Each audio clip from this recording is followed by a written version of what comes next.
This morning I was reading my devotional and I was going through Psalm 32, and there was a line there that really impacted me and brought many memories. Verse 3 said, "There was a time that I would not admit that I was a sinner, but my dishonesty made me miserable and filled my days with frustration." You know, I talk a lot about coming clean.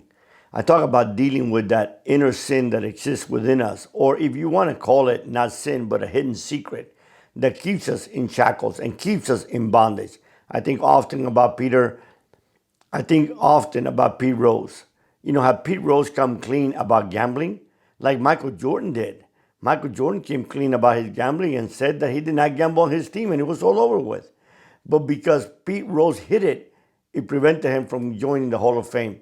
One of the greatest baseball players of all time. I grew up admiring Pete Rose. I grew up how he hustled, how he ran to first base even on a walk, how he dove to home plate. Pete Rose was one of my idols. It is sad to see how we have become so egocentric in life that we get to a point where we fail to admit the shortcomings of our life. I used to say that when they discovered Lance Armstrong and his cheating with the steroids, had Lance Armstrong come forward and said, "Listen, I was 16 years old. I made a mistake. I wanted to win and everybody was doing this. That doesn't justify it. And I'm wrong and I apologize.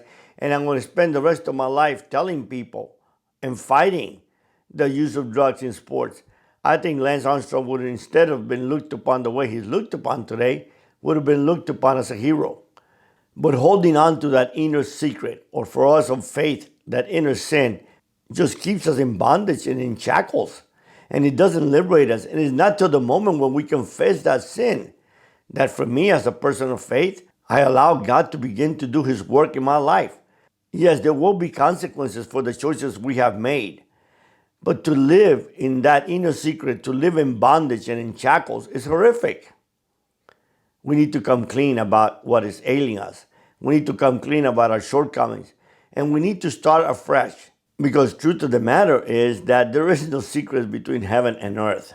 So my challenge for me today is to continuously to look inside of me and to continuously deal with anything that is prohibiting me from becoming fully human, from becoming everything that I'm supposed to become. It is painful to come clean. The day I came clean with the government and admitted all the wrongdoings that I have done, I was looking at spending the rest of my life in jail. But you know what? The thought of continuing to live in bondage was much more painful than going to prison for life.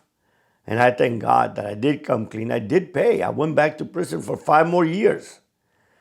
But it was a process where I began to become anew, where I began to reinvent myself. And it was a time when I allowed God to redeem me. So my challenge to you today is, look deep down inside of you. Come clean about what is holding you back from becoming all that you have been created to be.